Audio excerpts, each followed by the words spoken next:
cuando estaba en la UCI, mi hijo me mandó un mensaje. Hay que pagar la hipoteca, pero él no sabía que la casa tenía un nuevo dueño. Acababa de someterme a una angiografía coronaria. Sentía el pecho como si me hubieran tirado encima una plancha de hierro. En ese momento sonó mi teléfono. Era un mensaje de mi hijo Eric. Mamá, la hipoteca asciende a $1,500 este mes. No olvides transferirlos a mi cuenta antes del día 10. Una oleada de vértigo me golpeó. Casi se me cae el teléfono. Apenas podía mantenerme en pie y él ni siquiera me preguntó cómo estaba. Ni una palabra de preocupación, solo dinero como siempre. Las luces fluorescentes del hospital parpadeaban sobre mi cabeza mientras intentaba procesar lo que acababa de leer. El olor a desinfectante se mezclaba con el sabor metálico que me había dejado el contraste de la angiografía. Una enfermera se acercó a verificar mis signos vitales. ¿Se encuentra bien, señora García? Su presión arterial está un poco elevada. Asentí mecánicamente. Pero mi mente estaba en otra parte, recordando cómo había llegado a esta situación. Todo había comenzado hace 3 años, cuando mi esposo Roberto murió de un infarto fulminante. Eric llegó al funeral con Mónica, su esposa, y sus 2 hijos pequeños. Mamá, no puedes quedarte sola en esa casa tan grande, me había dicho mientras yo aún tenía los ojos hinchados de tanto llorar. Papá hubiera querido que nos mudáramos contigo para cuidarte. En ese momento, devastada por la pérdida, me pareció una bendición. Mónica había sonreído dulcemente y añadido: será como una gran familia unida, doña Carmen. La primera señal de alarma debería haber sido cuando Eric sugirió que pusiera la casa a su nombre. Es por temas fiscales, mamá. Si algo te pasa, será más fácil para todos nosotros. Yo había trabajado 30 años como contadora en una empresa de construcción. Conocía perfectamente las implicaciones fiscales, pero el dolor por la muerte de Roberto nublaba mi juicio. Firmé los papeles sin pensarlo 2 veces. Al principio, convivir con ellos parecía funcionar. Los niños llenaban la casa de risas, algo que tanto necesitaba después del silencio sepulcral que había dejado Roberto. Pero, poco a poco, las cosas comenzaron a cambiar. Eric se quedó sin trabajo y, misteriosamente, yo me convertí en la proveedora principal de la familia. Solo hasta que encuentre algo mejor, me prometía cada mes. Cuando yo le transfería dinero para la hipoteca, los servicios, la comida, Mónica dejó de trabajar también. Los niños me necesitan en casa, decía mientras se pintaba las uñas en la sala que antes era mi refugio para leer. Pronto se convirtió en el centro de entretenimiento de los pequeños, con juguetes esparcidos por todos lados y el televisor a todo volumen desde las 6 de la mañana. Mi propia habitación, la que había compartido con Roberto durante 20 años, se volvió cada vez más pequeña. Primero fue la ropa de Mónica invadiendo mi closet. Es temporal, doña Carmen, hasta que arreglemos el de nuestro cuarto. Luego fue el escritorio de Eric instalado en mi tocador. Necesito un lugar tranquilo para buscar trabajo y enviar currículums. Poco a poco me fui sintiendo como una inquilina en mi propia casa. Pero la gota que derramó el vaso fue la conversación que escuché hace 2 semanas. Estaba en la cocina preparando café cuando Eric y Mónica entraron susurrando. ¿Cuánto tiempo más tendremos que aguantar esto?, murmuró Mónica. Ella no se va a morir tan pronto como pensábamos. Eric la tranquilizó. Paciencia, amor. Con su edad y los problemas del corazón no puede quedar mucho tiempo. Cuando pase, la casa será nuestra completamente. Mis manos temblaron tanto que casi tiré la cafetera. Ahí estaban, en mi propia cocina, calculando cuánto faltaba para mi muerte. No era amor filial lo que los motivaba a cuidarme. Era pura codicia, esperando pacientemente su herencia mientras yo seguía respirando. Esa misma noche comencé a sentir fuertes dolores en el pecho. Al principio pensé que era la angustia por lo que había escuchado, pero cuando el dolor se extendió hacia el brazo izquierdo, supe que era algo más serio. Eric me llevó al hospital, pero durante todo el trayecto solo hablaba por teléfono, coordinando no sé qué asuntos, ni una sola pregunta sobre cómo me sentía. En urgencias, mientras me hacían electrocardiogramas y análisis de sangre, Eric se paseaba por el pasillo hablando con Mónica. Sí, parece que va a necesitar una angiografía. No, no creo que sea grave. Claro que estaré pendiente del seguro médico. Hablaba de mí como si fuera un trámite administrativo más.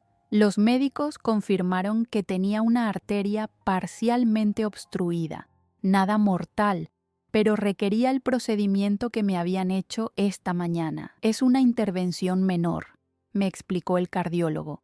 Con cuidados y medicación, puede tener una vida completamente normal. Cuando Eric recibió la noticia, su rostro mostró una expresión que jamás olvidaré. No era alivio, era decepción.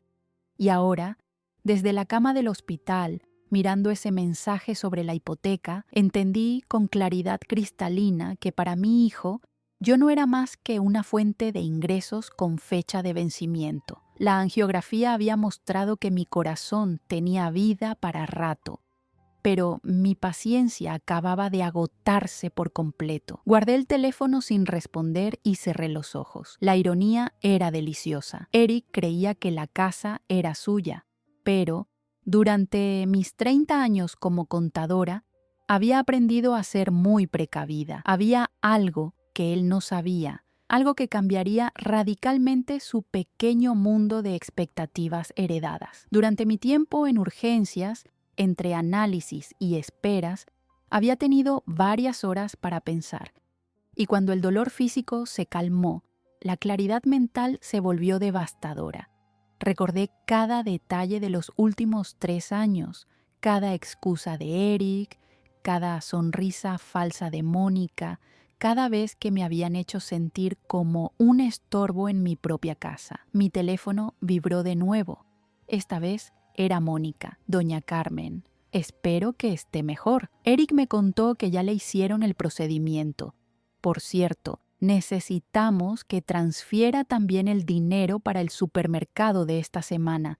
Los niños han crecido mucho y comen más. Ni siquiera fingía preocupación por mi salud. Solo más demandas de dinero.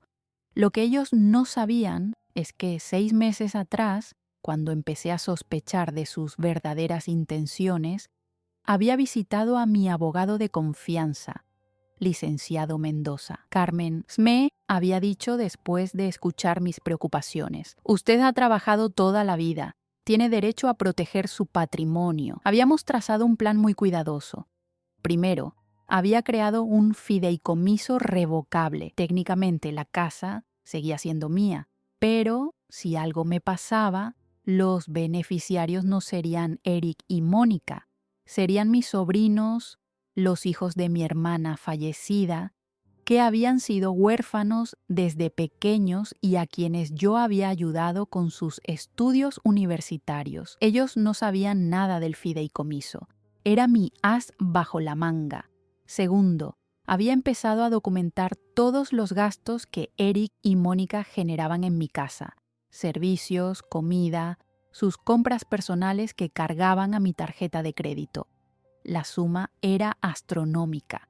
En 3 años habían gastado más de $80,000 de mi dinero, incluyendo unas vacaciones familiares a Cancún que ellos se habían tomado mientras yo me quedaba cuidando plantas. El licenciado Mendoza había sido muy claro. Si quiere recuperar su casa y su tranquilidad, necesita actuar con inteligencia, no con emociones. Tenía razón, la ley estaba de mi lado, pero necesitaba el momento perfecto para ejecutar mi plan. Una enfermera entró a revisar mi suero. ¿Cómo se siente, señora García? Me dolía todavía el pecho, pero por primera vez en años mi mente estaba completamente clara. Mucho mejor, gracias.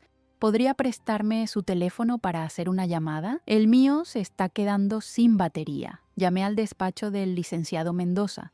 Su secretaria me pasó directamente con él. Carmen, ¿cómo está? Eric me llamó ayer contándome sobre su procedimiento. Por supuesto que le había llamado. Eric conocía a Mendoza desde que era niño y probablemente quería asegurarse de que no hubiera cambios en mi testamento después del susto médico. Licenciado, creo que llegó el momento de activar el plan que discutimos.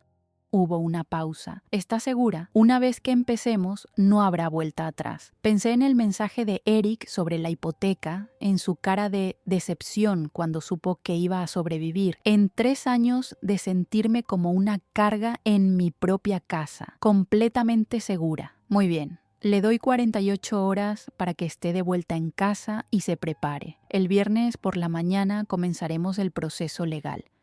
¿Tiene algún lugar donde quedarse temporalmente? Ya lo había pensado. Mi hermana María tenía un pequeño apartamento de huéspedes que había ofrecido varias veces. Sí, ya tengo todo resuelto. Esa noche, Eric vino a visitarme al hospital. Llevaba una bolsa del supermercado con algunas frutas. ¿Cómo te sientes, mamá? Su preocupación sonaba ensayada. Mejor, hijo. El doctor dice que me dan de alta mañana. Se veía aliviado, pero no por las razones correctas. Qué bueno. Mónica y yo estábamos muy preocupados. Mientras pelaba una manzana, Eric comenzó con su verdadera agenda. Mamá, he estado pensando. Con este susto de salud, tal vez deberíamos considerar hacer algunos cambios en casa. Quizás convertir el estudio de papá en un cuarto para una enfermera de medio tiempo. El estudio de Roberto era el último espacio que conservaba intacto, lleno de sus libros y fotografías. La idea de que lo convirtieran en habitación para una extraña me provocó náuseas. No es necesario, Eric. Me siento perfectamente bien. Su sonrisa se tensó. Mamá, tienes que ser realista. Ya no eres tan joven. Y después de esto, gesticuló hacia los equipos médicos. Creo que todos estaríamos más tranquilos si tuvieras supervisión profesional. Ahí estaba, el siguiente paso de su plan. Una enfermera que reportaría mis actividades, que podría testificar sobre mi supuesta incapacidad mental si fuera necesario. Eric había estudiado 2 años de Derecho antes de abandonar la carrera. Conocía perfectamente las estrategias para obtener la tutela de una persona mayor. Lo vamos a pensar con calma cuando regrese a casa. Mentí. Eric asintió satisfecho y se despidió con un beso en la frente que me provocó escalofríos. Al día siguiente me dieron de alta. Eric llegó puntual a recogerme, pero durante todo el trayecto a casa estuvo hablando por teléfono con alguien sobre opciones de cuidado geriátrico y evaluaciones de capacidad mental. Yo miraba por la ventana los árboles que Roberto y yo habíamos visto crecer durante 20 años en nuestro barrio. Pronto sería la última vez que los vería como propietaria de esa casa. Cuando llegamos, Mónica me recibió con una sonrisa radiante y un abrazo que olía a perfume caro. Uno que yo había pagado, sin duda. Doña Carmen, qué alegría tenerla de vuelta. Los niños corrieron a abrazarme y por un momento sentí una punzada de tristeza. Ellos no tenían culpa de los planes de sus padres. Esa noche, durante la cena, Eric y Mónica fueron especialmente atentos. Mónica había preparado mi sopa favorita y Eric sirvió mi postre en el plato de porcelana fina que había sido de mi madre. Queremos que se sienta cómoda y cuidada, dijo Mónica con voz dulce. Hemos decidido que es hora de que usted se relaje y nosotros nos ocupemos de todo. Después de cenar, Eric se aclaró la garganta. Mamá, he estado hablando con algunas personas sobre opciones de cuidado. Hay enfermeras muy profesionales que podrían venir durante el día. Fingí considerar la propuesta mientras por dentro contaba las horas que faltaban para el viernes por la mañana. Me parece una buena idea, hijo, pero déjame recuperarme un poco más antes de tomar decisiones importantes. Eric intercambió una mirada satisfecha con Mónica. Creían que finalmente me habían convencido de entregar el control total de mi vida.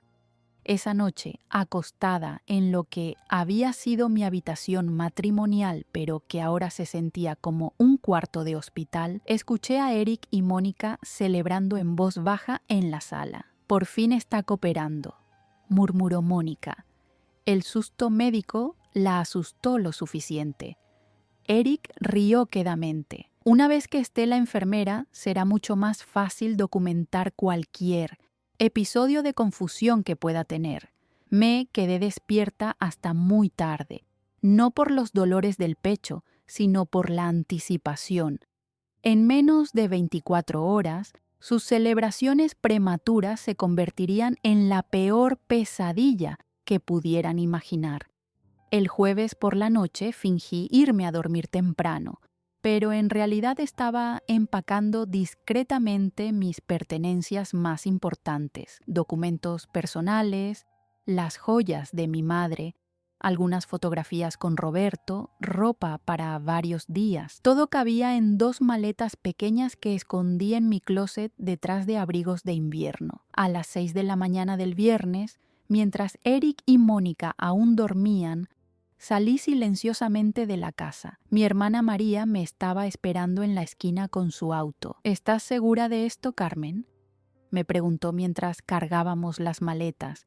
Más segura que nunca en mi vida. A las 9 en punto estaba sentada en la oficina del licenciado Mendoza. Sobre su escritorio había una montaña de documentos legales que habíamos preparado durante meses. Carmen, una vez que firmemos esto, Eric y Mónica tendrán 72 horas para desalojar la propiedad. ¿No quiere intentar hablar con ellos primero? Pensé en los 3 años de manipulación, en sus comentarios sobre mi muerte, en sus planes para ponerme una enfermera espía. No, licenciado. Es hora de que enfrenten las consecuencias de sus decisiones. El primer documento activaba el fideicomiso que convertiría la casa en propiedad de mis sobrinos. El segundo era una demanda por uso no autorizado de propiedad ajena y apropiación indebida de fondos. Eric había estado pagando la hipoteca con mi dinero, pero el beneficiario final de esos pagos resultaba que no era él. Era una cuenta del fideicomiso que yo controlaba completamente. ¿Y la cuenta bancaria compartida?, preguntó Mendoza, cancelada desde ayer por la tarde. Los fondos han sido transferidos a una cuenta nueva de la que solo usted es titular. Perfecto. Durante 3 años ellos habían tenido acceso libre a mi dinero. Eso terminaba hoy. A las 10:30, Mendoza llamó a un oficial de justicia. Es hora de hacer la notificación legal. Mientras tanto, yo me dirigí al banco para asegurarme de que todos los cambios estuvieran en orden. La gerente, que me conocía desde hacía años, revisó todos los documentos. Señora García, sus nuevas cuentas están perfectamente protegidas. Nadie más puede acceder a estos fondos sin su autorización escrita. Mi teléfono empezó a sonar a las 11:15. Eric, por supuesto. Dejé que se fuera a buzón de voz. Luego Mónica. También al buzón. Los mensajes comenzaron a llegar en cascada. Mamá, ¿dónde estás? Doña Carmen, necesitamos hablar urgentemente. Hay personas extrañas en la puerta. A mediodía recibí la llamada que estaba esperando. Era Mendoza. Carmen, la notificación ha sido entregada oficialmente. Eric y Mónica tienen hasta el lunes a las 5 de la tarde para desalojar completamente la propiedad. También les hemos entregado la demanda por los fondos apropiados indebidamente. Decidí responder finalmente una de las llamadas de Eric. Su voz sonaba histérica. ¡Mamá! ¿Qué diablos está pasando? Hay un oficial que dice que tenemos que irnos de la casa, de nuestra casa. Su énfasis en nuestra me causó una risa amarga. Eric, nunca fue tu casa, siempre fue mía. Hubo un silencio sepulcral. ¿Dónde estás? Tenemos que hablar. Su tono ya no era el del hijo preocupado, sino el del hombre desesperado que ve escaparse su plan maestro. Estoy en un lugar seguro, hijo, donde no tengo que escuchar planes sobre mi muerte. ¿De qué hablas? Fingía no entender, pero su voz tembló ligeramente. Hace 2 semanas escuché tu conversación con Mónica en la cocina, esa donde calculaban cuánto tiempo faltaba para que me muriera y ustedes heredaran todo. El silencio se volvió ensordecedor. Mamá, Tú malinterpretaste. Malinterpreté que Mónica dijera que no me moriría tan pronto como pensaban. Malinterpreté que tú le dijeras que tuviera paciencia, que con mi edad y mis problemas del corazón no podía quedar mucho tiempo. Escuché a Mónica gritando en el fondo. Pregúntale dónde está el dinero. La cuenta está vacía. Eric se alejó del teléfono para hablar con ella, pero alcancé a escuchar. Se llevó todo. Todo. Cuando regresó, su voz había cambiado completamente. Ya no era el hijo manipulador, era un hombre furioso que acababa de perder su sustento económico. Mamá, esto es ridículo. Somos familia. Podemos resolver esto como adultos. Ahora hablaba como el abogado que nunca llegó a ser, tratando de negociar desde una posición de debilidad total. Tienes razón, Eric. Somos familia. Por eso me duele tanto que hayas elegido verme como una fuente de ingresos en lugar de como tu madre. Nunca te vimos así. Mónica le quitó el teléfono. Doña Carmen, usted está cometiendo un error terrible. Eric y yo la amamos. Hemos cuidado de usted todos estos años. Su voz chillona me recordó exactamente por qué había tomado esta decisión. Mónica, ustedes han vivido de mi dinero durante 3 años. Han gastado más de $80,000 míos en sus caprichos. Y todo este tiempo han estado esperando que me muera para quedarse con mi casa. Eso no es amor. Eso es explotación económica. Pero somos familia, insistió, como si esa palabra fuera un pase mágico para justificar cualquier abuso. La familia verdadera no especula sobre la muerte de sus seres queridos, Mónica. La familia verdadera no convierte a sus mayores en fuentes de financiamiento para sus gastos personales. Eric recuperó el teléfono. Mamá, por favor, ven a casa. Podemos hablar esto como gente civilizada. Su desesperación era palpable. Eric, mi casa ahora está en el apartamento de huéspedes de tu tía María. ¿Tu casa? Bueno, tienes hasta el lunes para encontrar una. Y se supone que vamos a vivir en la calle con los niños. Ahí estaba, usando a sus hijos como escudo emocional. Tienes 3 días para hacer arreglos.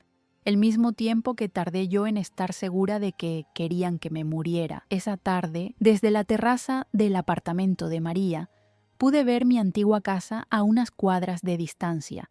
Había 2 autos estacionados afuera que no reconocía. María se sentó a mi lado con 2 tazas de té. ¿Te sientes mal por ellos?, me preguntó. Pensé en la pregunta mientras observaba las nubes moverse sobre el barrio donde había vivido durante 2 décadas. Me siento mal por los niños. Ellos no eligieron tener padres que prefieren las herencias fáciles al trabajo honesto. Yo tomé un sorbo de té, pero por Eric y Mónica. No, ellos cavaron su propia tumba. Mi teléfono siguió sonando durante toda la tarde. Llamadas, mensajes de texto, mensajes de WhatsApp. Algunos suplicantes, otros furiosos, varios amenazantes. Si no regresa, llamaremos a la policía. La vamos a demandar por abandono familiar. Esto es secuestro de persona mayor. Cada mensaje confirmaba que había tomado la decisión correcta. El sábado por la mañana, Mendoza me llamó con noticias. Carmen, Eric contrató un abogado. Están alegando que usted fue coaccionada para tomar estas decisiones mientras estaba bajo estrés médico. Me reí. ¿Tienen alguna prueba de esa coacción? Ninguna. Y nosotros tenemos 3 años de documentación de abuso financiero. Su posición legal es desesperada. Esa misma tarde, mi sobrina Andrea me llamó desde Guadalajara. Tía Carmen, ¿es cierto lo que nos contó el licenciado Mendoza? ¿De verdad nos va a heredar la casa? Andrea era doctora. Había estudiado con el dinero que yo le presté cuando era estudiante. Su hermano Miguel era ingeniero, también graduado con mi ayuda financiera. Ambos habían intentado pagarme durante años, pero yo siempre rechacé el dinero. Ustedes se lo merecen, mijita. Son los únicos familiares que han mostrado verdadero agradecimiento y cariño. El domingo por la mañana decidí dar una vuelta por mi antigua casa. Quería ver cómo estaban manejando la situación. Lo que encontré superó mis expectativas más salvajes. Había una mudanza en proceso. Camionetas y remolques llenaban la calle. Eric dirigía a los cargadores con gestos desesperados, mientras Mónica empacaba cajas con movimientos frenéticos. Los niños corrían por el jardín, claramente confundidos por todo el caos. Me estacioné a media cuadra para observar sin ser vista. Lo que más me llamó la atención fue la cantidad de cosas que estaban sacando. Muebles que reconocía como míos, electrodomésticos que había comprado, incluso plantas del jardín que Roberto había sembrado. Evidentemente, habían decidido llevarse todo lo que pudieran antes de que alguien se los impidiera. Mi teléfono sonó. Era Mendoza. Carmen, ¿está usted cerca de la propiedad? Porque acabo de recibir una llamada muy interesante. Le confirmé mi ubicación. Perfecto. Eric acaba de presentar una contrademanda alegando que todos los bienes dentro de la casa le pertenecen a él por derecho de posesión. Básicamente está tratando de robar sus muebles. ¿Puede hacer eso? Absolutamente no. Pero lo interesante es que al presentar esa demanda, admitió oficialmente que ha estado viviendo en propiedad ajena sin pagar renta.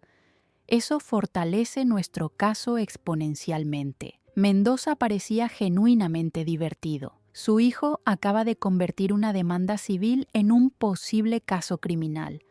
Mientras hablábamos, vi a Eric salir de la casa cargando una caja llena de los libros de Roberto. Esos libros habían sido la pasión de mi esposo durante 30 años. Verlos en las manos de Eric me provocó una furia que no sentía desde hace días. Licenciado, creo que es hora de acelerar el proceso. ¿Qué tiene en mente? Quiero que cite a Eric y Mónica para una mediación mañana por la mañana. Y quiero que esté presente un oficial de justicia para verificar que no se lleven nada más de la casa. Hubo una pausa. Carmen, eso sería muy agresivo. ¿Estás segura? Completamente. Decidí acercarme. No podía quedarme mirando cómo saqueaban los recuerdos de Roberto. Cuando Eric me vio caminar hacia la casa, su rostro se transformó. Primero sorpresa, luego alivio, finalmente cálculo. Mamá, sabía que entrarías en razón. Pongan esa caja donde estaba, dije señalando los libros de Roberto. Eric frunció el ceño. Mamá, estos libros han estado en la familia durante años. Exacto, en mi familia, en mi casa, con mi dinero. Mi voz sonaba más firme de lo que me sentía. Mónica salió corriendo de la casa. Doña Carmen, gracias a Dios, sabíamos que no nos abandonaría, se abalanzaron a abrazarme, pero yo di un paso atrás. No vengo a reconciliarme. Vengo a asegurarme de que no se roben mis pertenencias. La expresión de Mónica cambió instantáneamente. ¿Robar? Estamos salvando nuestras cosas. ¿Sus cosas? ¿Pagaron ustedes estos muebles, esta vajilla, estos libros? Señalé hacia las cajas apiladas en el jardín. Todo lo que ven aquí fue comprado con mi dinero durante mi matrimonio con Roberto. Eric se interpuso entre nosotras. Mamá, estás exagerando. Algunos de estos muebles los compramos nosotros. ¿Con qué dinero, Eric? Con el dinero que yo les transfería cada mes, supuestamente para la hipoteca y los gastos de la casa. Su cara se puso roja. Ese dinero era para la familia, era mi dinero para mi casa. Ustedes fueron invitados a vivir aquí temporalmente. Nunca fueron propietarios de nada. Me acerqué a una de las cajas y saqué un marco con una fotografía mía y de Roberto en nuestro 20º aniversario. Esto definitivamente no es suyo. No puedes dejarnos sin nada, gritó Mónica, su máscara de dulzura desapareciendo completamente. Hemos invertido años de nuestras vidas cuidándote. ¿Cuidándome? O viviendo de mi dinero mientras esperaban que me muriera. Los cargadores habían dejado de trabajar y nos observaban con curiosidad. Los vecinos comenzaron a asomarse por ventanas y puertas. Eric se dio cuenta de que estábamos dando un espectáculo. Vámonos adentro para hablar en privado, murmuró. No, la conversación privada la tuvimos durante 3 años. Esta es la conversación pública. Volví hacia los cargadores. Disculpen, pero nada de lo que está en esas cajas puede salir de esta propiedad sin mi autorización escrita. Soy la propietaria legal de esta casa y su contenido. Eso es mentira, gritó Eric. La casa está a mi nombre. Saqué mi teléfono y mostré la documentación del fideicomiso que Mendoza me había enviado esa mañana. Está a nombre del Fideicomiso Familiar García, del cual yo soy la única administradora y beneficiaria en vida. Uno de los cargadores, un hombre mayor con aspecto de supervisor, se acercó a revisar los documentos. Señora, si usted es la propietaria legal, nosotros no podemos llevarnos nada sin su permiso. Eric intentó intervenir. Ella está confundida. Tiene problemas de memoria. ¿Problemas de memoria? Me reí con amargura. Recuerdo perfectamente cada peso que gasté manteniéndolos durante 3 años. Recuerdo cada mentira que me dijeron sobre buscar trabajo. Y recuerdo especialmente la conversación donde especulaban sobre mi muerte. Mónica palideció. Nosotros nunca. En la cocina hace 2 semanas. Tú dijiste que no me moriría tan pronto como pensaban. Eric te dijo que tuvieras paciencia, que con mi edad y mis problemas del corazón no podía quedar mucho tiempo. Las palabras salieron como balas, cada una encontrando su objetivo. Los cargadores comenzaron a descargar las cajas de regreso al jardín. Eric intentó detenerlos. Esperen, esto es un malentendido. Pero el supervisor fue firme. Lo siento, joven. Sin documentos que prueben la propiedad, no podemos llevarnos nada. En ese momento llegó un auto que reconocí inmediatamente. Era Mendoza, acompañado de un oficial de justicia. Eric y Mónica intercambiaron miradas de pánico. Buenos días, saludó Mendoza con tono profesional. Venimos a verificar el cumplimiento de la orden de desalojo y a inventariar los bienes de la propiedad. El oficial de justicia se presentó formalmente. Señor García, señora, ¿tienen ustedes algún documento que demuestre propiedad sobre los bienes que están tratando de remover? Eric tartamudeó algo sobre derechos de posesión, pero el oficial lo interrumpió. Necesito documentos legales, no argumentos. Mónica explotó. Esto es ridículo. Doña Carmen está siendo manipulada por este abogado, señaló acusadoramente a Mendoza. Ella no puede tomar decisiones importantes. Acaba de salir del hospital. Mendoza sonrió con calma profesional. Señora, me conoce desde hace 15 años. Fui abogado de su difunto esposo y testigo de su testamento.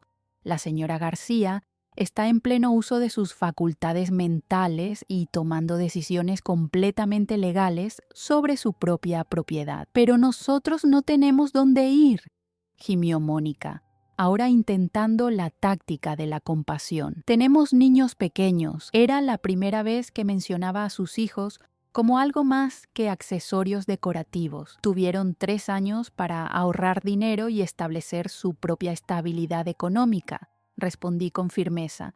En lugar de eso, eligieron vivir como parásitos de mi cuenta bancaria. La palabra parásitos sonó más dura de lo que pretendía, pero era exactamente lo que sentía. El oficial comenzó a hacer el inventario oficial de la casa. Cada mueble, cada electrodoméstico, cada objeto de valor quedaba registrado como propiedad mía. Eric siguió al oficial por toda la casa, protestando débilmente, pero sin poder presentar ni un solo recibo que justificara propiedad sobre algo. Cuando llegaron al estudio de Roberto, Eric hizo su último intento desesperado. Esos libros me los dejó mi padre. El oficial revisó el testamento de Roberto que Mendoza había traído. Señor García, en el testamento de su padre no se menciona ningún legado específico de libros. Todo el patrimonio quedó en manos de su esposa. Era cierto. Roberto había sido muy claro en su testamento. Todo lo que poseo en vida, sin excepción, queda en manos de mi amada esposa Carmen García para que disponga de ello como mejor considere. Había sido su manera de asegurarse de que yo tuviera control total sobre nuestro patrimonio. Al final de la tarde, Eric y Mónica se habían quedado únicamente con la ropa que habían traído 3 años atrás y algunos juguetes de los niños. Todo lo demás había sido documentado como propiedad mía y prohibido de remover. Tienen hasta mañana a las 5 de la tarde para desocupar completamente, repitió el oficial. Cualquier pertenencia que quede después de esa hora será considerada abandonada. Eric intentó una última súplica. Mamá, por favor, no hagas esto. Somos tu familia. Mi familia era Roberto. Respondí mirándolo directamente a los ojos. Ustedes son personas que abusaron de mi generosidad y mi confianza. Di media vuelta y caminé hacia el auto de Mendoza. Nos vemos mañana para el cierre definitivo. Mientras nos alejábamos, pude ver en el espejo retrovisor a Eric y Mónica, abrazándose en el jardín que ya no era suyo, rodeados de todas las pertenencias que no podrían llevarse. Sus 3 años de planificación cuidadosa se habían convertido en 48 horas de pesadilla total. El lunes, a las 5 de la tarde en punto, Mendoza y yo llegamos a la casa acompañados del oficial de justicia para la inspección final. El silencio era sepulcral. No había autos en la entrada, no había ruido de niños jugando, no había música de televisión. La casa que había estado llena de actividad durante 3 años ahora parecía un eco vacío de sí misma. Eric había dejado las llaves bajo el tapete de la entrada, junto con una nota escrita a mano. Mamá, espero que puedas vivir con lo que has hecho. Los niños no entienden por qué la abuela los echó de su casa. Mónica está devastada. Yo estoy sin trabajo y sin techo. Espero que tu venganza haya valido la pena. Eric. Leí la nota en voz alta para Mendoza y el oficial. Interesante, comentó Mendoza. Hasta el final no hay ni una palabra de disculpa o reconocimiento de responsabilidad. Tenía razón. Eric seguía viéndose como la víctima de mis acciones, no como el autor de las suyas. Entramos a la casa que había sido mi hogar durante 20 años. Los muebles estaban en su lugar, pero había algo diferente en el ambiente. Los espacios personales habían sido limpiados meticulosamente. No quedaba rastro de la ocupación de Eric y Mónica. Ni una fotografía familiar, ni un juguete olvidado, ni siquiera los imanes del refrigerador que habían traído. En mi antiguo dormitorio, encontraron algo que me sorprendió. Sobre la cama estaban cuidadosamente dobladas las sábanas que Roberto y yo habíamos usado durante años, las que ellos habían relegado a un armario para poner las suyas. Al lado, una pequeña nota de Mónica. Estas sábanas siempre fueron muy finas para nosotros. Pensé que las querría de vuelta. Era su manera de admitir, sin decirlo directamente, que habían estado usando mis cosas como si fueran suyas durante todo este tiempo. Incluso en su despedida había una nota de despecho, pero también de reconocimiento de la verdad. El oficial completó su inspección y declaró la propiedad oficialmente recuperada. Señora García, la casa está completamente a su disposición. No hay indicios de daños maliciosos o negligencia. Los antiguos ocupantes dejaron todo en condiciones aceptables. Era más de lo que había esperado. Había temido encontrar venganzas mezquinas, grifos abiertos, electrodomésticos dañados o manchas deliberadas en las paredes. En la cocina, donde había escuchado la conversación que cambió todo, encontré algo inesperado, una caja de cartón con mi nombre escrito en la letra de Eric. Dentro estaban todas las fotografías familiares que habían decorado la casa durante su estadía, navidades, cumpleaños, vacaciones. También estaba el álbum de bodas mío y de Roberto que pensé que se había perdido. Debajo de las fotografías había una carta más larga, esta vez de Eric. Mamá, encontré estas fotos mientras empacábamos. Sé que significan mucho para ti. También encontré el álbum de boda que siempre estaba en la sala. Mónica lo había guardado porque decía que hacía ver la casa muy antigua. Me doy cuenta ahora de que guardó muchas de tus cosas sin preguntarte. No sé si eso cambia algo, pero quería que lo supieras. Era la primera vez en 3 años que Eric mostraba algún nivel de autoconciencia sobre el comportamiento de Mónica hacia mí. La carta continuaba. No espero que me perdones. Probablemente tienes razón en muchas cosas que dijiste. Mónica y yo nos acostumbramos a vivir de tu dinero, y eso no estuvo bien. Pero los niños de verdad te quieren, mamá. Ellos no entienden nada de lo que pasó. La mención de los niños me provocó una punzada de tristeza genuina. Sebastián y Valeria habían llenado la casa de risas durante 3 años. Ellos no habían elegido tener padres que especularan sobre la muerte de su abuela. No habían elegido ser cómplices involuntarios de un plan de explotación económica. Mendoza me encontró sentada en la cocina con la carta en las manos. ¿Todo bien, Carmen? Le mostré la carta. Él la leyó en silencio y luego se sentó frente a mí. ¿Cómo se siente? Era una pregunta compleja, aliviada. Dije finalmente, por primera vez en 3 años, puedo respirar en mi propia casa sin sentir que alguien está calculando cuánto dinero puede sacarme. Tomé un vaso de agua del grifo, un gesto simple que se sentía como un lujo, después de meses de sentirme como una invitada en mi propio hogar. ¿Y los nietos?, preguntó Mendoza con delicadeza. Esa es la parte más difícil, admití, pero Eric y Mónica usaron a los niños como escudo emocional durante años. Cada vez que yo cuestionaba un gasto o una decisión, era por el bien de los niños. No podía seguir permitiendo que manipularan mi amor por Sebastián y Valeria. Esa noche, sola en la casa por primera vez en 3 años, caminé por cada habitación recuperando mi espacio. En el estudio de Roberto, volví a colocar los libros en su orden original. En la sala, rearranglé los muebles como habían estado antes de que Mónica los moviera para optimizar el Feng Shui. En mi dormitorio, cambié las sábanas por las que Roberto y yo habíamos compartido.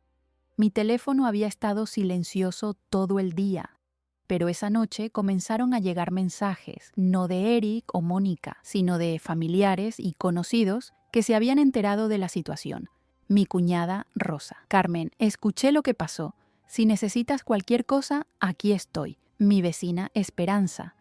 Doña Carmen, la casa se ve muy tranquila. Me alegra verla de vuelta. El mensaje más significativo llegó de Andrea, mi sobrina en Guadalajara. Tía Carmen, Miguel y yo hemos estado hablando. No queremos que te sientas sola. ¿Te parece si venimos a visitarte el próximo fin de semana? Queremos conocer la casa que va a ser nuestro legado algún día. Era exactamente lo que necesitaba escuchar. Al día siguiente, Mendoza me llamó con noticias sobre la demanda financiera. Carmen, hemos calculado que Eric y Mónica gastaron exactamente $83,400 de su dinero durante los 3 años. Eso incluye la hipoteca que pagaron con fondos de usted, servicios, comida, gasolina, ropa, vacaciones y varios gastos personales que cargaron a su tarjeta de crédito. La cifra era aún mayor de lo que había estimado. ¿Hay posibilidades de recuperar algo? Legalmente, sí, prácticamente será complicado. Eric está desempleado y Mónica nunca tuvo ingresos significativos, pero podemos embargar cualquier bien que adquieran en el futuro hasta saldar la deuda. No lo haga, dije después de pensarlo un momento. No quiero perseguirlos el resto de mi vida. El mensaje ya fue enviado. Mendoza parecía sorprendido. Carmen, es mucho dinero. Es dinero que ya había perdido emocionalmente hace meses. Recuperar mi casa y mi tranquilidad vale más que cualquier cantidad. Una semana después, recibí una llamada inesperada. Era la directora de la escuela de Sebastián y Valeria. Señora García, sé que es una situación delicada, pero los niños han estado preguntando por usted. Eric nos explicó que hubo un conflicto familiar, pero los pequeños no entienden por qué no pueden ver a su abuela. Me quedé en silencio por un momento. ¿Cómo están? Confundidos, principalmente. Sebastián pregunta si hizo algo malo que molestó a la abuela. Valeria dice que extraña las historias que usted les contaba antes de dormir. Sentí un nudo en la garganta. ¿Sería posible ¿Sería apropiado que los viera sin Eric y Mónica? La directora hizo una pausa. Tendría que ser con el permiso de los padres. Pero si usted quiere, puedo sugerir que los niños necesitan continuidad en sus relaciones familiares para procesar mejor este cambio. Esa tarde recibí un mensaje de texto de Eric que me sorprendió. Mamá, la directora de la escuela dice que los niños te extrañan mucho. Si quieres verlos, sin que estemos Mónica y yo, podemos arreglarlo. Tal vez en el parque los sábados por la tarde. Era la primera comunicación de Eric que no tenía un tono acusatorio o manipulativo. El sábado siguiente me encontré con Sebastián y Valeria en el Parque Central. Corrieron hacia mí con la misma alegría de siempre. Abuela Carmen, te extrañamos tanto. Sebastián me abrazó con fuerza. Papá dice que ya no podemos vivir contigo, pero no nos explicó por qué. Me senté en una banca con ambos niños, eligiendo mis palabras cuidadosamente. A veces los adultos tenemos problemas complicados que los niños no pueden resolver, pero eso no significa que yo deje de quererlos. Valeria me tomó de la mano. ¿Podemos visitarte en la casa? Extraño mi cuarto. Ese nunca fue tu cuarto, mi amor. Era el cuarto de huéspedes donde se quedaban cuando vivían conmigo. Intenté explicarlo con delicadeza, pero pueden visitarme cuando sus papás lo permitan. Pasamos 2 horas en el parque. Les compré helados, jugamos en los columpios, les conté historias como antes. Cuando llegó la hora de despedirnos, Sebastián me preguntó, abuela, ¿papá y mamá hicieron algo malo? Era una pregunta imposible de responder honestamente sin dañar su relación con sus padres. Los adultos a veces tomamos decisiones que lastiman a las personas que queremos. Es importante aprender de esos errores. Esa noche Eric me llamó. Gracias por no hablar mal de nosotros con los niños. Su voz sonaba diferente, menos defensiva. Son inocentes en todo esto, Eric. No voy a cargarlos con problemas de adultos. Hubo una pausa larga. Mamá, ¿crees que algún día podamos, no sé, tener algún tipo de relación normal? La pregunta me tomó por sorpresa. No lo sé, hijo. Necesito tiempo para sanar. Y ustedes necesitan aprender a vivir de forma independiente, sin depender del dinero de otros. Encontré trabajo, dijo quedamente, en una oficina contable. No paga mucho, pero es honesto. Era la primera vez en años que Eric mencionaba trabajo honesto sin que sonara como una última opción desesperada. Me alegra escuchar eso. Mónica también está buscando empleo. Nos estamos quedando en un apartamento pequeño que prestó su hermana. Es muy diferente a cómo vivíamos contigo. Había algo en su tono que sugería que diferente no necesariamente significaba peor. Eric, dije antes de colgar, si realmente quieren reconstruir algún tipo de relación conmigo algún día, va a tener que ser sobre bases completamente nuevas, sin manipulación, sin mentiras sobre buscar trabajo, sin tratarme como un cajero automático humano. Entiendo, respondió. Y mamá, lamento lo de la conversación en la cocina. Lamento que escucharas eso. No representaba lo que realmente sentimos por ti. Tal vez no era una disculpa completa, pero era el primer reconocimiento real de responsabilidad que había escuchado de él. Después de colgar, me senté en el estudio de Roberto entre sus libros recuperados. La casa estaba en silencio, pero era un silencio paz, no el silencio tenso de los últimos meses antes de la confrontación. Por primera vez en años, el silencio se sentía como tranquilidad en lugar de abandono. 6 meses después, mi vida había encontrado un ritmo completamente nuevo. La casa ya no se sentía como un museo de recuerdos, sino como un hogar viviente otra vez. Había convertido uno de los cuartos de huéspedes en un pequeño taller de costura donde retomé la pasión por hacer quilts que había abandonado durante los años de caos con Eric y Mónica. Andrea y Miguel vinieron desde Guadalajara para la Navidad, como habían prometido. Trajeron a sus familias.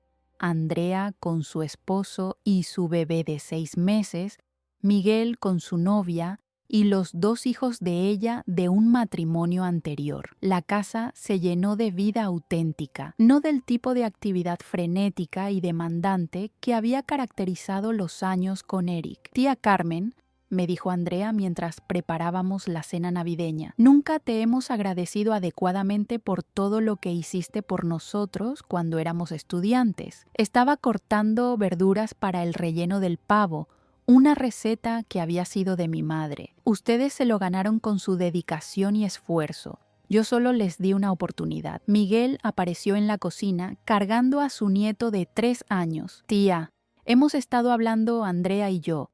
Cuando llegue el momento del fideicomiso, queremos que sepas que una parte de esta casa será siempre tuya. Convertiremos el estudio del tío Roberto en una suite para ti, para que nunca tengas que preocuparte por dónde vivir. Era exactamente lo opuesto a lo que Eric y Mónica habían planeado. En lugar de esperar mi muerte para heredar, Andrea y Miguel estaban planeando cómo cuidar de mí en vida. La diferencia era tan clara que casi me hizo llorar. Los niños de Miguel corrían por la casa con la misma energía que habían tenido Sebastián y Valeria, pero había algo fundamentalmente diferente. Sus padres les enseñaban a respetar los espacios, a pedir permiso antes de tocar cosas que no eran suyas, a agradecer por la comida y el techo. Era crianza responsable en lugar de abandono disfrazado de libertad. El día después de Navidad, mientras Andrea y Miguel exploraban el barrio, donde habían crecido durante algunas vacaciones de su infancia, recibí una llamada inesperada. Era Eric. Mamá, sé que es un día raro para llamar, pero quería desearte feliz Navidad. Gracias, Eric. ¿Cómo pasaron las fiestas? Sencillas, admitió. Mónica cocinó en el apartamento de su hermana. Los niños estuvieron preguntando por ti. Hizo una pausa. ¿Tuviste visitas? Sí, Andrea y Miguel vinieron con sus familias. Decidí no elaborar sobre los planes del fideicomiso. No era el momento ni la conversación apropiada. Se ven muy felices en las fotos que Andrea publicó en Facebook, comentó Eric. Era obvio que había estado monitoreando mi vida a través de redes sociales. Eric, ¿hay algo específico que querías hablar? En realidad sí. Quería contarte que Mónica y yo nos estamos divorciando. La noticia no me sorprendió tanto como podría haberlo hecho hace un año. Lo siento por los niños. Curiosamente, están manejando lo mejor de lo que esperábamos. Creo que todo lo que pasó contigo les enseñó que a veces los adultos toman decisiones difíciles por razones que ellos no entienden completamente. Era una manera indirecta de reconocer que los niños habían sido testigos de más conflicto del que deberían haber presenciado. ¿Y tú cómo estás?, le pregunté, sorprendiéndome a mí misma por sentir curiosidad genuina por su bienestar, mejor de lo que pensé que estaría. El trabajo me gusta más de lo que esperaba. Es bueno ganar dinero que no le debo a nadie, que no viene con culpa o expectativas. Era la declaración más madura que había escuchado de Eric en años. Me alegra escuchar eso, hijo. Mamá, sé que es mucho pedir, pero ¿crees que el próximo año para Navidad los niños y yo podríamos no vivir contigo otra vez, sino visitarte, tal vez hacer una cena como las de antes? La pregunta me hizo reflexionar sobre todo lo que había cambiado. Tal vez, Eric, pero tendrían que ser visitas reales, no mudanzas disfrazadas, y tendrías que demostrar durante todo el año que puedes mantener una relación honesta conmigo. Entiendo y lo acepto. Después de colgar, salí a la terraza donde Andrea estaba tomando café mientras su bebé dormía en sus brazos. ¿Todo bien, tía? Sí, mijita. Solo reflexionando sobre cómo cambian las cosas. Le conté sobre la llamada de Eric. ¿Crees que es sincero?, me preguntó. No lo sé todavía, pero estoy dispuesta a darle la oportunidad de demostrarlo, con límites muy claros. Andrea asintió. Esa es la diferencia entre ser amable y ser tonta. Tú siempre fuiste amable, tía, pero antes también eras un poquito tonta con Eric. Tenía razón. Durante años había confundido amor maternal con permisividad financiera. Había creído que proveer para Eric era lo mismo que amarlo, sin darme cuenta de que, en realidad, lo estaba inhabilitando para desarrollar independencia y autorrespeto. En marzo, para mi cumpleaños número 75, organicé una pequeña fiesta en casa. Invité a mis amigas más cercanas, a algunos vecinos queridos y a Andrea y Miguel, que viajaron especialmente para la ocasión. Era la primera vez en años que celebraba mi cumpleaños rodeada de personas que genuinamente me apreciaban.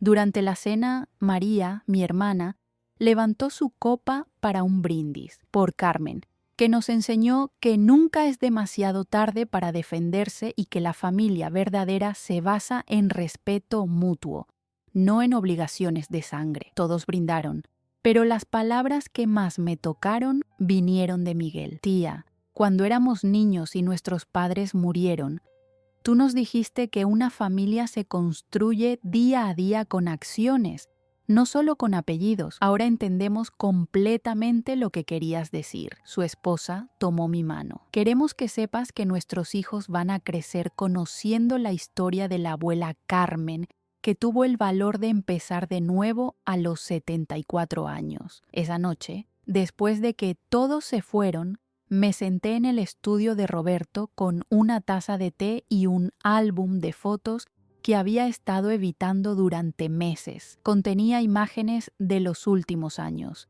navidades con Eric y Mónica, cumpleaños de los niños, vacaciones familiares que había pagado yo, pero en las que aparecía como una invitada más. Mirando esas fotografías con la perspectiva de los meses transcurridos, pude ver señales que había ignorado en su momento. En muchas de las fotos, Eric y Mónica aparecían relajados y sonrientes, mientras yo me veía tensa, forzando sonrisas que no llegaban a mis ojos. Había estado viviendo la vida de otras personas en lugar de la mía. Al final del álbum encontré una foto que Roberto había tomado de mí en nuestro último aniversario de bodas, 2 meses antes de su muerte. En esa imagen me veía genuinamente feliz, segura de mí misma, en paz. Me tomó 3 años y una crisis mayúscula, pero finalmente había recuperado esa versión de mí misma. El verano pasado, Sebastián y Valeria comenzaron a visitarme regularmente los sábados por la tarde. Eric los traía y se quedaba para conversar brevemente, pero no intentaba prolongar las visitas ni pedir favores. Los niños habían crecido notablemente, no solo físicamente, sino en madurez emocional. Abuela, me dijo Valeria durante una de nuestras tardes de horneado, papá dice que antes nosotros vivíamos aquí, pero yo no me acuerdo muy bien de cómo era. ¿Te gustaría que vivieran aquí otra vez?, le pregunté con curiosidad. Ella consideró la pregunta seriamente. Me gusta visitarte, pero me gusta más vivir en nuestro apartamento. Papá cocina para nosotros y nosotros ayudamos con los quehaceres. Es más, no sé la palabra. ¿Más equilibrado?, sugerí. Sí, esa palabra. Sebastián, que estaba decorando galletas en el otro extremo de la mesa, añadió. Antes papá siempre estaba preocupado por dinero y mamá siempre estaba enojada. Ahora papá trabaja y nosotros también tenemos trabajitos en casa. Era evidente que la separación forzada había sido saludable para toda la familia de Eric, no solo para mí. Los niños estaban aprendiendo responsabilidad y valor del trabajo, algo que no había sucedido durante los años de abundancia sin esfuerzo. En octubre, Eric me llamó con noticias importantes. Mamá, me ofrecieron un ascenso en el trabajo. Significa más responsabilidades, pero también un salario que me permitirá rentar un apartamento más grande para los niños y para mí. Su voz sonaba orgullosa, no desesperada como en los viejos tiempos. Eso es maravilloso, Eric. ¿Cómo te sientes? Nervioso, pero emocionado. Es la primera vez en años que siento que estoy construyendo algo por mérito propio. Hizo una pausa. Mamá, quería preguntarte algo. ¿Te gustaría venir a ver el apartamento nuevo cuando me mude? no para quedarte, solo para conocerlo. Era una invitación completamente diferente a las manipulaciones del pasado. Me encantaría, hijo. Y era cierto. Por primera vez en años, sentía curiosidad genuina por la vida independiente de Eric, no ansiedad por sus problemas financieros. Ahora, mientras escribo estas reflexiones en el estudio de Roberto, rodeada de sus libros y con la vista del jardín que él plantó hace décadas, me doy cuenta de que la decisión más difícil de mi vida resultó ser también la más liberadora. No solo recuperé mi casa y mi autonomía financiera, sino que me obligué a redefinir qué significa realmente la familia. La familia verdadera, he aprendido, no se basa en sangre o tradición, sino en respeto mutuo, honestidad y cariño auténtico. Andrea y Miguel, que no comparten mi apellido, me tratan con más consideración que mi propio hijo lo hizo durante años. Y ahora que Eric está construyendo su propia vida independiente, existe la posibilidad de que algún día podamos tener una relación genuina de adulto a adulta, no de cajero automático a beneficiario. Mañana es sábado. Sebastián y Valeria vendrán a hornear pan como hemos hecho cada fin de semana durante los últimos meses. Andrea me llamará desde Guadalajara como hace todos los domingos, y el próximo mes, Eric se mudará a su apartamento nuevo que pagará con su propio salario. Por primera vez en años, el futuro se ve lleno de posibilidades auténticas en lugar de obligaciones agotadoras. He aprendido que nunca es demasiado tarde para defender tu dignidad, establecer límites saludables y elegir quienes merecen un lugar en tu vida. La casa está en silencio otra vez, pero es el silencio de la paz, no del abandono. Y en mi tocador, junto a las fotografías de Roberto y mías, he colocado una nueva imagen, la foto que Andrea tomó en mi cumpleaños, rodeada de personas que me aman sin condiciones financieras. En esa fotografía vuelvo a ver a la mujer que era antes de convertirme en proveedora de la familia de mi hijo. La mujer que Roberto se enamoró, la que valía la pena recuperar. Hay historias que no son solo historias, son espejos de la vida. Si esta te conmovió, ayúdanos a seguir contando otras que también merecen ser escuchadas. Muchas gracias y que tengas un excelente día.